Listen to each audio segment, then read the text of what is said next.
Thank you for tuning in to another edition of Not Church, where we encourage people to think. Today, I want to share with the church at large, and in particular, Black pastors. It is time for you to take God's people deeper. It is time. And people who attend the Black church on the regular, who are, professed Christians, if your pastor does not lead you into the deep, then you must go alone. You must go by yourself. And I'm basing this on Matthew chapter 14. When Jesus, the man, walks on natural water. What a miracle. What a wonder for the disciples to witness a man doing something that is not scientifically nor naturally in the natural realm, that is possible. But because Jesus, the man, had his focus fixed on God, Jesus was able to do the impossible. That is, he was able to walk out on water, H2O, a matter that is soft and by all stretch of the imagination should not be physically able to hold a human man up. And not only did it hold Jesus up, not only was Jesus able to stand on natural water, a feat in which we've never witnessed before by any man, when the storms and the waves and the winds began to blow, it did not seem to faze Jesus. However, the disciples were reasoning about, is this really you? And Peter, being the rambunctious one in the group, decides to take a step of faith, if you will. And so he asks Jesus, if it's really you, then tell me to come out. Command me to come out into this water. And that's the thing about rambunctious Peter. Peter was willing to go to places that others wouldn't even try to go. And so this is why, hence, Jesus says, upon this rock, I will build the church. I will build my church. But let's take this a step further. Jesus, the human man, the human being, walking on water, because when Jesus was here on earth, he hasn't risen. Jesus is not the Christos as of yet. According to the story, Jesus is the man. And Jesus, the man, stands on water. Let's take it a step further. Why was Jesus able to stand out in the deep water?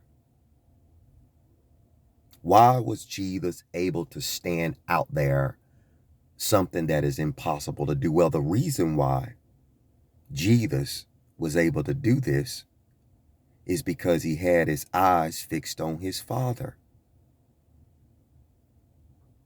See, when your eyes are fixed on God, you can do things that are seemingly impossible to do.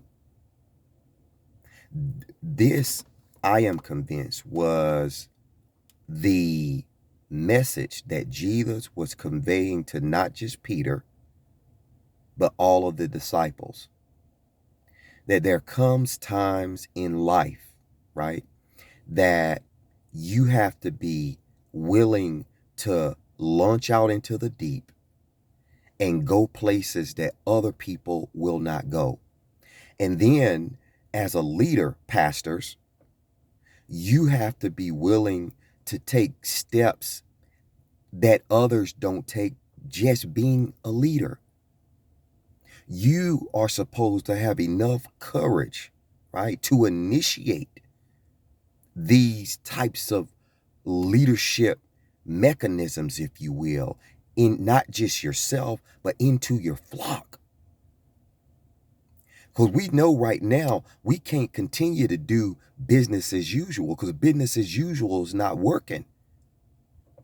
COVID has placed people on their bottoms. The church is getting more and more empty. The people seem to be getting more and more empty. So God would say, the Father would say, it's time to launch into the deep. It's time to go places that we haven't gone before.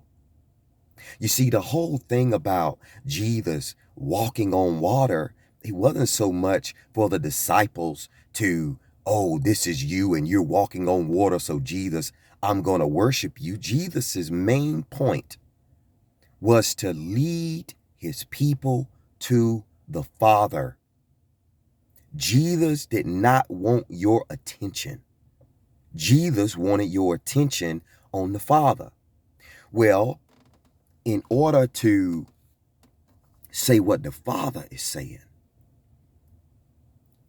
you got to be willing, right, to say some different stuff.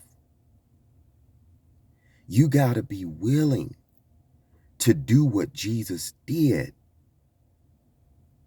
Now, again, I believe that this story is a figurative story that Jesus is speaking to God's people in order to get their focus on the Father. There's some truths that are going to have to be told that ain't never been told. You know, we just recently saw Creflo Dollar coming out and say, you know, admit to the fact that he was wrong about this tithe issue. You know, having people to tithe and they're already poor and give, while he continued to get wealthy with the last name Dollar, and nobody gets a revelation. And then he comes later after the fact and says, well, throw away all my books. Well, you got my money now, Mr. Pastor. We got to be willing to tell the truth about some things. We have to rightly divide the word of God based on historical accuracy. Not just, you know, because we've done the shaking and the jumping and the yamby-pamby and the tongue. We've done that. We've done it.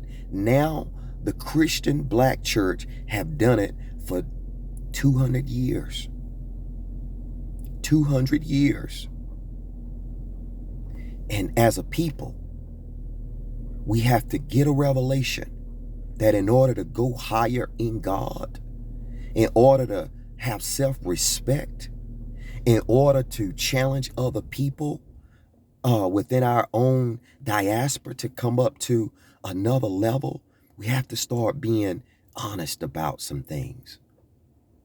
And Jesus desires for us to move closer to his Father. There's a higher revelation of truth. Let's press. People, let's not stop. Pastors, you got to be honest with your congregants. No more lies. No more just relying on just this faith stuff and this jumping and shouting and emotional tirade. You got to study. Understand what you're teaching your people.